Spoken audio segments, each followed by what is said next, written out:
समस्या आहे। माननीय मंत्री महोदय या समस्याला दूर करण्यासाठी, निपटारा करण्यासाठी वारंवार प्रयत्न करीत आहेत। तेही जे आहेत अधिकाऱ्यांना बोलतात, पण ते काम कुठूनही होत नाही। म्हणजे अधिकारी का करू शकत नाही, त्यांनाही समस्या आहे। काही सर्व्हर आणि नेटची जे प्रॉब्लेम आहे त्याच्यामुळे ते कामं मागे पडत आहेत। आम्ही दोष अधिकाऱ्यांना देत नाही, आम्ही दोष प्रशासनाला देत नाही, पण हा जो सिस्टम, ज्या सिस्टमाला जे आहे तर प्रशासनाने आणि सरकारने जे आहे तर कबूल केलेलं आहे, हा सिस्टमच बरोबर नसल्यामुळे हे सारे समस्या उभ्या राहत आहे। त्याच्यासाठी आमची विनंती आहे का आम्हाला आता हे ई-केवायसीचं बघा, ई-केवायसीवर इतके दुकानावर जे आहे तर लोक तुटून पडले, पण दररोज आमची जी कॅपॅसिटी होती त्या म्हणजे मशीनची जी कॅपॅसिटी होती त्याच्यावर ई-केवायसी केल्या गेलेली नाही। तितक्याच पावत्या निघतात जितका आम्ही दररोज वितरण करतो, त्याच्यावर पावत्या निघतच नाही। म्हणजे 5Gचं मशीन सांगून नाही माहीत ज्या कंपनीकडून टेंडर घेण्यात आलं त्याने कोणत्या Gचं मशीन दिलेलं आहे ते आम्हाला आमच्याजवळ उत्तरच नाही आहे। पहिले 2Gचं मशीन होतं ते चालत नाही होतं, आता 5Gचं दिलं ते बी चालत नाही। म्हणजे काय झालेलं आहे समस्याला, हे सर्व समस्या याचा निदान एकदा एक आदेश देऊन पूर्ण करायला पाहिजे। आणि आमच्या संघटनेचे हे मत आहे का हे काम करण्यासाठी दुकानदारांना ई-पास बरोबर ऑफलाईनचीही जे आहे तर व्यवस्था करून देण्यात यावी, ऑफलाईनची व्यवस्था करून देण्यात यावी। ही आमची संघटनेची जे आहे तर मागणी आहे का जे लाभार्थी आमच्याजवळ येईल त्यांना जे आहे तर त्या हिशोबाने आज जे मोली मजुरी करणारे लोक, आम्ही 2 कार्ड 5 कार्ड 10 कार्ड जे तर दररोज काढतो। आता बघा लहान लहान दुकानं बी आपल्याजवळ आहे, मोठ्या दुकानं म्हणजे किती मोठे आहे, 600-700 कार्डाच्या वर आहे नाही, तर इतके मोठे दुकानं आहे फक्त ज्यांच्याजवळ जे आहे तर जास्तीत जास्त 80-90 क्विंटल धान्य येतं, 150 रुपये त्यांना कमिशन देण्यात येतं। म्हणजे 12,000 रुपये त्यांना महिन्याला भेटतात। महिन्याकाठी 12,000 रुपये, ते 12,000 रुपये 6-6 महिने 8-8 महिने भेटत नाही। 12,000 रुपये महिन्याकाठी त्याला जे आहे तर दुकानदाराला, त्याच्यात दुकानदार मशीन चालवतो किंवा त्याला ते येत नाही असेल तर कोणी दुसरा त्याचं दुकानचं मशीन चालवतो आणि वितरण करण्यासाठी वेगळा माणूस राहतो। आज 300 रुपये रोजाने आमची जे ते माई बहीण जे तर शेतात काम करायला येऊन लागलेली आहे, तर 300 रुपये रोजाने बी त्याचे 9,000 रुपये महिना होतं आणि ते फक्त 5 घंटे काम करून निवांत राहतात। आणि आमची ही परिस्थिती झालेली आहे तर दुकानदाराला सकाळी 8 वाजेपासून रात्री 8 वाजेपर्यंत जेव्हा मशीन चाललं, मशीनाच्या मनात येईल तेव्हा तो चालतो आणि त्या टायमाला दुकानदाराने काम करावं। काही लोक दुकानदारांचे म्हणजे जे अधिकारची जी भाषा जी केलेली आहे, आज आम्ही ही मागणी केलेली, आमचा मुद्दा नंबर हा एकच आहे का जी कालबाह्य झालेली व्यवस्था कायम करण्यात आलेली आहे सार्वजनिक वितरण प्रणालीत, त्याला जे तर कालबाह्य करण्यात यावं। जसं सकाळी 8 वाजेपासून 12 वाजेपर्यंत दुकान सुरू ठेवावं आणि संध्याकाळी 4 वाजेपासून 8 वाजेपर्यंत दुकान सुरू ठेवावं। त्यावेळेला सर्व्हरच चालत नाही तर दुकानदाराने मध्ये जेव्हा सर्व्हर चालतं तेव्हा वाटावंच की नाही वाटावं, तेव्हा काय करावं दुकानदारानं? जेव्हा दुकान बंद राहतं या टायमात काही लोक त्याचे फोटो काढताना दुकानदाराला ब्लॅकमेल करण्याचा प्रयत्न करतात, तर तुमची दुकान बंद होती, तुमच्यावर कारवाई का करण्यात येऊ नये? आरोप प्रत्यारोप केल्या जातात का दुकान सुरू ठेवत नाही। दुकानदाराची जबाबदारी आहे, त्याच्याकडे जितके कार्ड आहे तितक्या कार्डाला वितरण करून तो दुकान बंद ठेवू शकतो।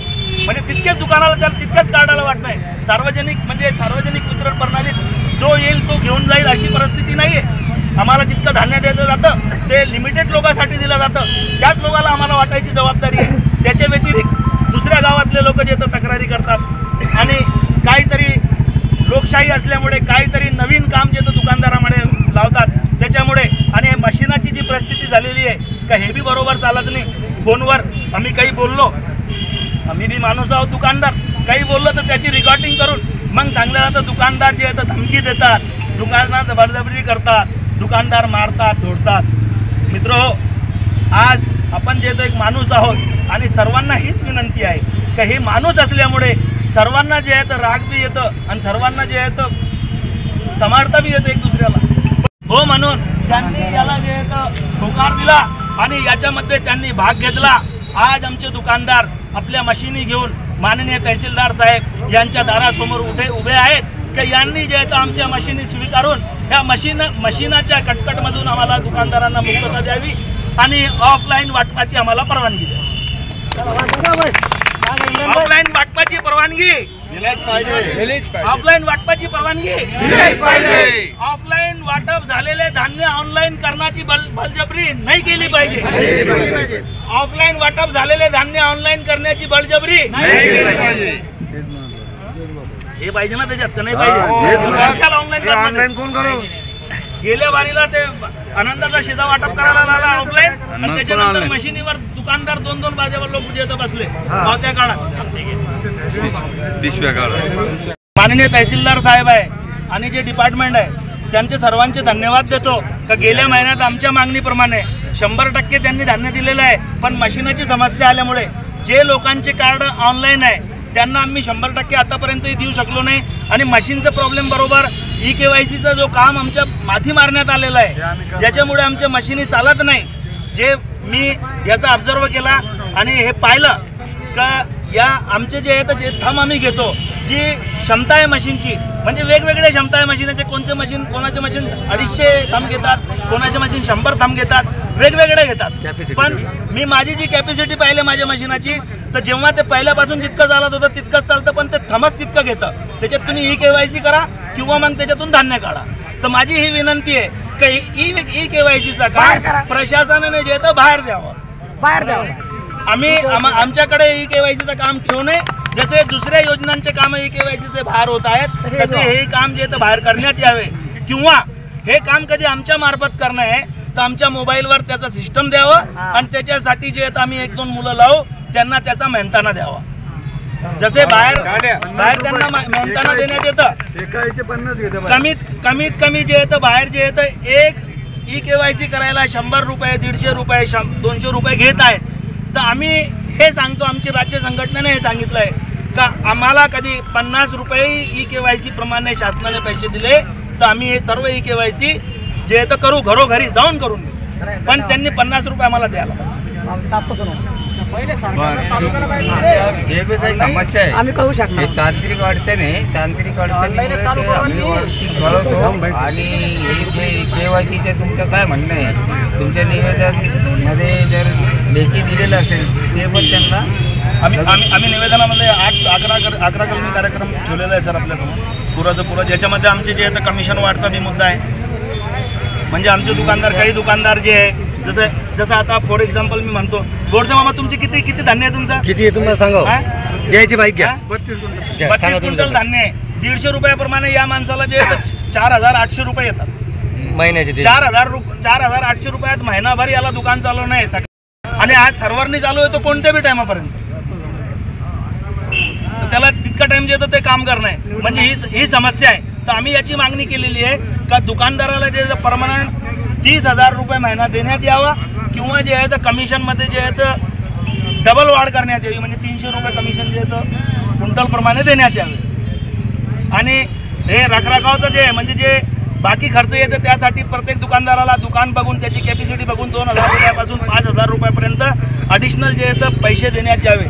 जसं अधिकाऱ्यांना किंवा कर्मचाऱ्यांना जे आहे तर भत्ता देण्यात येतो भाड्याचे पैसे देण्यात येतात त्याप्रमाणे या दुकानाच्यासाठी जे बाकीचे गोष्टी लागतात इलेक्ट्रिक लागतं, इंटरनेट लागतं या सर्व आणि त्याच्यानंतर काटा जे आहे इलेक्ट्रिक आहे गॅस आणि त्याच्यासाठी माणूस लागतो त्याच्यासाठी जे आहे वर्करसाठी 2,000 ते 5,000 रुपये जे आहे दुकानदारांना देण्यात यावे ही आमची त्याच्यात मागणी आहे. तर हे सर्व मागण्या आपण पाठपुरावा.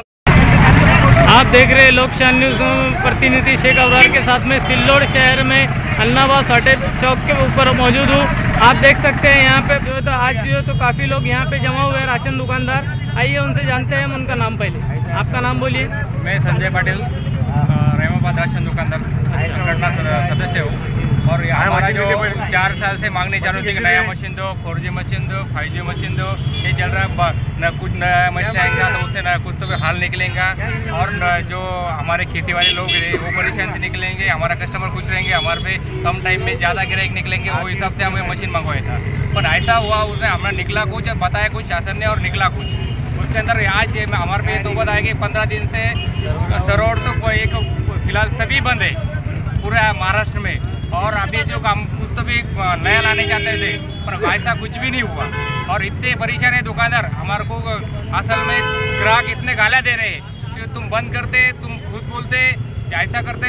वो होने की वजह से हम वो अभी परेशान हो गए। आज हमको ना इलाज से हमको अंत यात्रा निकलना पड़ी और हमने आज सिल्लोड तहसील के सामने अंत यात्रा निकाले हुए और उसका हम मशीन आज प्रशासन के हाथ में सौंपने वाले हैं। कार्ड धारक भी परेशान है। कार्ड धारक वो हद से ज़्यादा परेशान हो जा रहा है।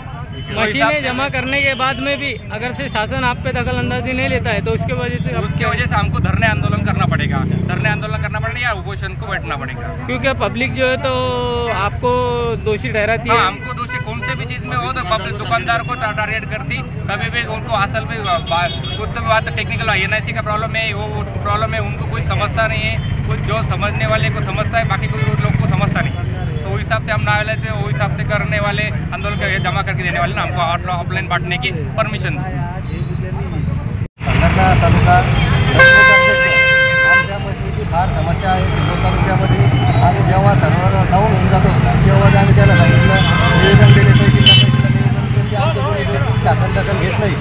तरी शासनाला आमची विनंती आहे, आम्ही आमची यात्रा काढलेली आहे मशीनची, सर्व्हरला आमचं क्लिअर करून द्या, एक आम्हाला ऑफलाईन वाटण्याची परवानगी द्या।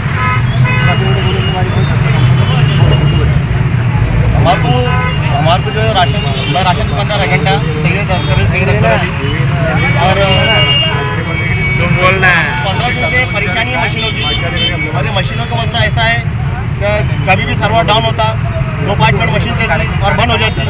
बाद में ग्राहक आते, ग्राहक हमको गाली गलौज करते हैं कि भाई तुम मशीन चालू नहीं कर रहे, बंद रख रहे मशीन। ये वजह से तो ग्राहकों को परेशानी हो रही और उसके अंदर दिक्कत ये आ रही कि मतलब मजदूर जो है तो खेती मजदूर वाले पूरे लोग गरीब लोग हैं और उनको राशन मिल रहा है टाइम पे इसलिए राशन नहीं मिला क्योंकि मशीन टाइम पे चालू नहीं रह रही, उसका सर्वर का हमेशा का प्रॉब्लम आ रहा और ये वजह से पूरे ग्राहकों को परेशानी हो रही इसके अंदर।